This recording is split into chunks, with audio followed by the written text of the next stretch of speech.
Assalamualaikum warahmatullahi wabarakatuh. Alhamdulillah wassalatu wassalamu ala rasulillah wa ala alihi wa sahbihi wa mawala wa la hawla wa la quwwata illa billah wa ba'da. Al-Fatihah.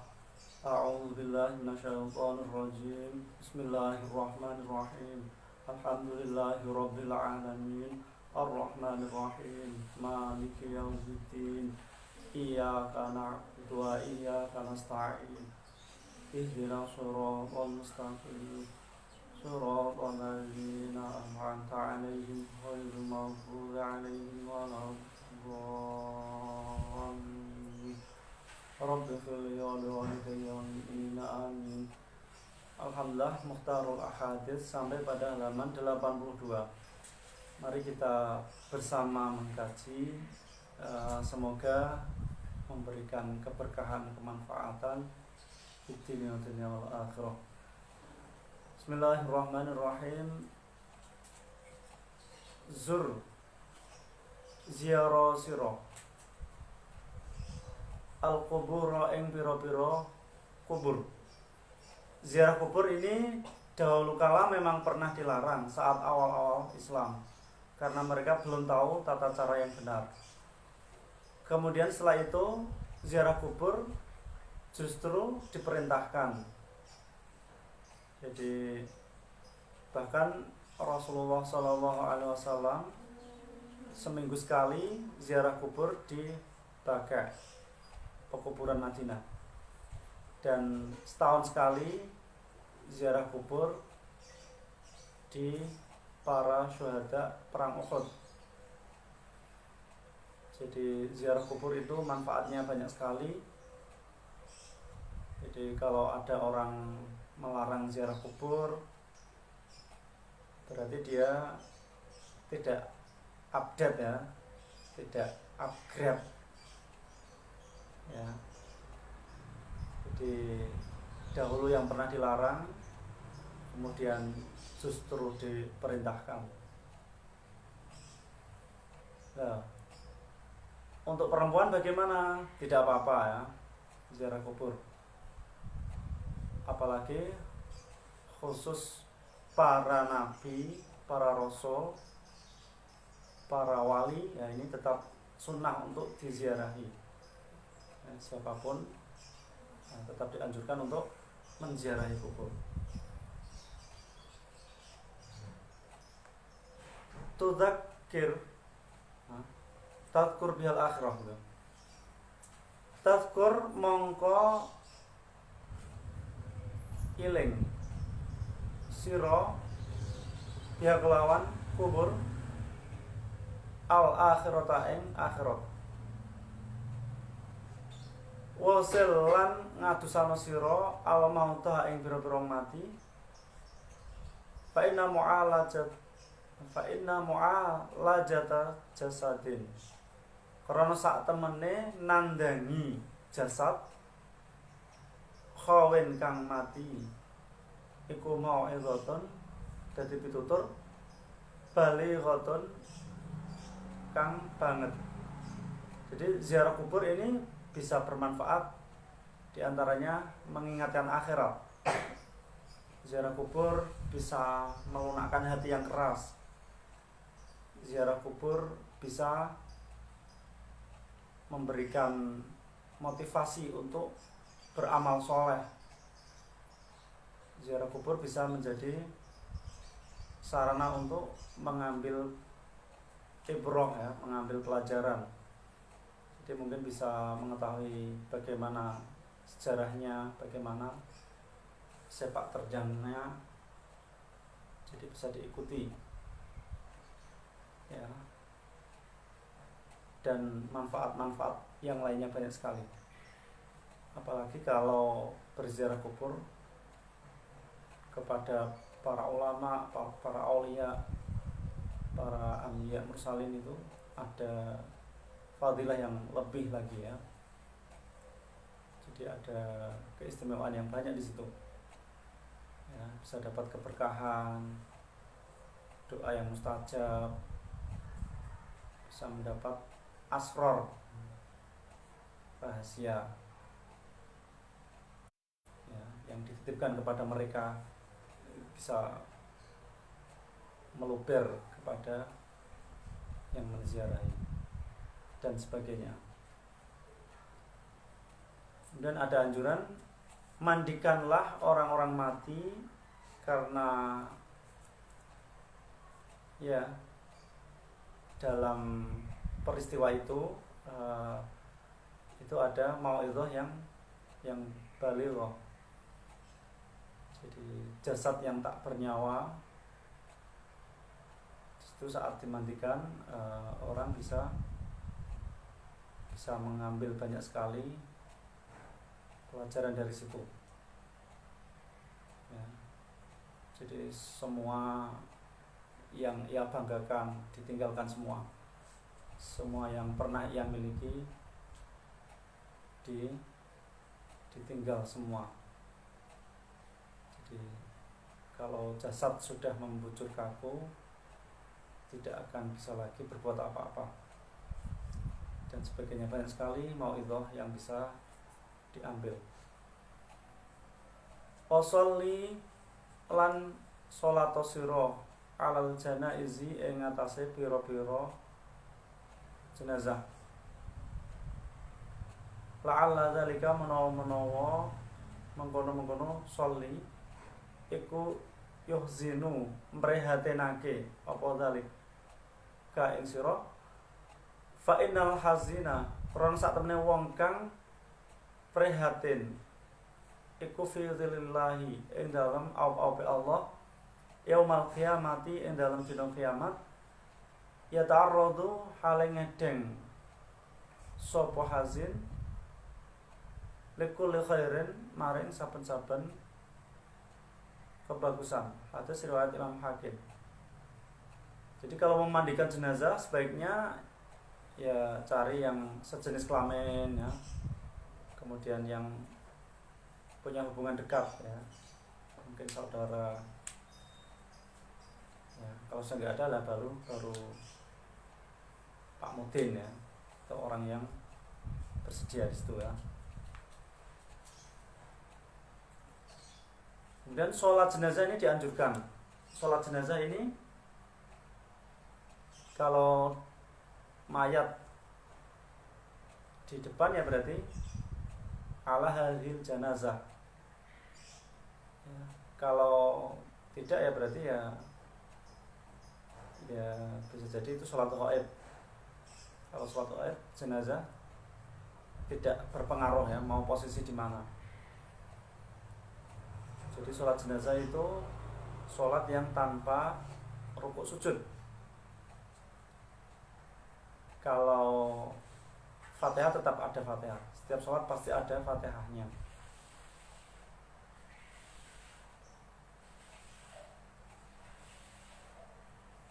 Jadi sholat jenazah ini di samping mendoakan juga nanti bisa memberi efek tertentu ya. Di samping bagi si mayat maupun bagi yang menyolati. Ya, di antaranya orang yang menyolati nanti bisa timbul rasa prihatin ya, rasa bersedih ya. Orang yang bersedih, orang yang prihatin seperti ini nanti di hari kiamat akan mendapat naungan dari Allah. Jadi di saat yang lain kepanasan dia tidak terasa. Zur ziarah sira atau ngunjungano sira riban kelawan arang-arang tasdad monggo nambahi sira hubban. Nah, dari tamyiz ini apane hubban demene atau maf'ul bisa ya ing demen. Hadis riwayat Imam At-Tabrani. Berkunjunglah jarang-jarang maka kamu akan menambah rasa cinta. Jadi kalau kita bersilaturahim, kalau kita menyambangi ya jangan terlalu sering ya.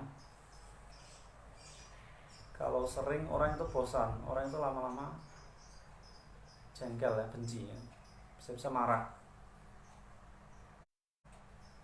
Jadi kalau mengunjungi itu ada jeda ya, ya jarang-jarang, itu akan menambah ikatan saling mencintai, saling menyayangi. Jadi orang punya titik jenuh, orang punya rasa bosan. Jadi bagaimanapun juga watak manusia itu apa? Pasti suatu saat akan bosan. Nah, itu seperti sahabat Umar itu pernah berseloroh ya kepada orang-orang yang selalu ada di Makkah. Kamu sekali-kali keluar dari Makkah ya, biar tidak bosan ya. Jadi kalau melulu itu bisa timbul rasa bosan. Kalau sudah bosan nanti bisa-bisa berpaling ya, dan menjauh ya. Jadi salah satu trik setan itu memang membuat orang bosan ibadah. Makanya kalau ibadah itu sedikit-sedikit saja, yang penting rutin ya, itu istiqomah itu jauh lebih baik daripada langsung banyak tapi hanya sekali habis itu bosan. Berarti setan berhasil membuat orang bosan untuk beribadah. Zawiju ngrabekno sira kabeh abnaakum ing pira-pira anak lanang sira kabeh, wa banatikum lan pira-pira anak wadon sira kabeh, wa halu lan maes-maesi sira kabeh hunna ing nisa atau banat, alaba ing mas, wal fiddata lan perak, wajidu lan bagusna sira kabeh lahunna maring banat, al-kiswata ing sandangan, wahsinu lan bagusna sira kabeh ilaihinna maring banat, bin nihlati lan pepaes, liur roba supaya didemeni sapa fihinna banat. Hadis riwayat Imam Hakim. Ini perintah Rasulullah SAW dalam rangka mempersiapkan putra-putri yang memang sudah siap untuk menikah, sudah saatnya usia-usia menikah. Jadi mereka dianjurkan berdandan ya, mereka dianjurkan bersolek ya, agar ada orang yang tertarik ya, agar nanti ya lebih cepat ketemu jodohnya ya.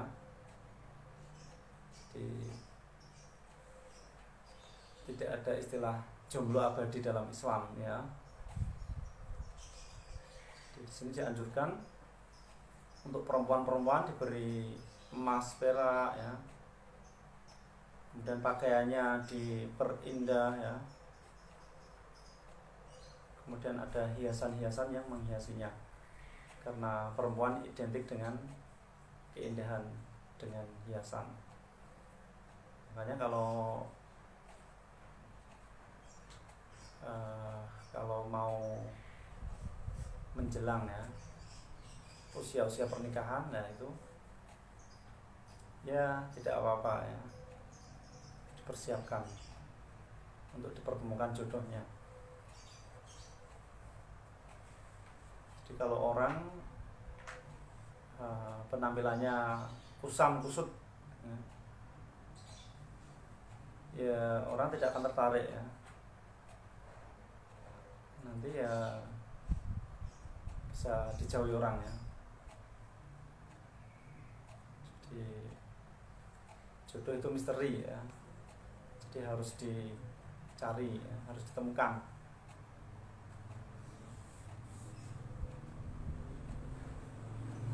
Zayyinu maes-maesana sira kabeh Al-Qur'ana ing Qur'an bi aswatikum kelawan biro-biro swara sira kabeh. Hadis riwayat Imam Hakim. hiasilah Al-Quran dengan suara kalian. Jadi Al-Quran ini dianjurkan dilantunkan dengan suara yang merdu, suara yang indah.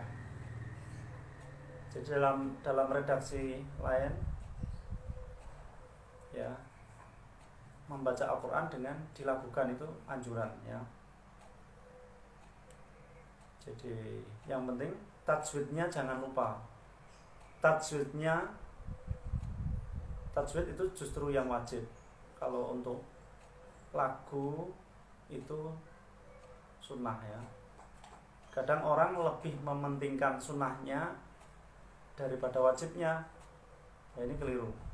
Kadang lagunya bagus, suaranya merdu, tapi tajwidnya masih kacau. Nah ini berarti dia mementingkan yang sunnah, melalaikan yang wajib. Ya, seperti orang maunya sahur ya, tapi puasa nggak mau. Saat sahur dia ikut makan ya, tapi saat puasa dia tidak mau puasa. Jadi sunnahnya diambil tapi wajibnya ditinggal.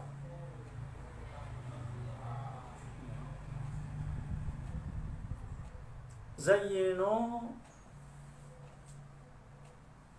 mais-maisano sira kabeh ayadakum ing pira-pira riyaya sira kabeh bitakbiri kelawan maca takbir wa tahlil lan tahlil wa tahmid lan tahmid wa taqdis lan taqdis.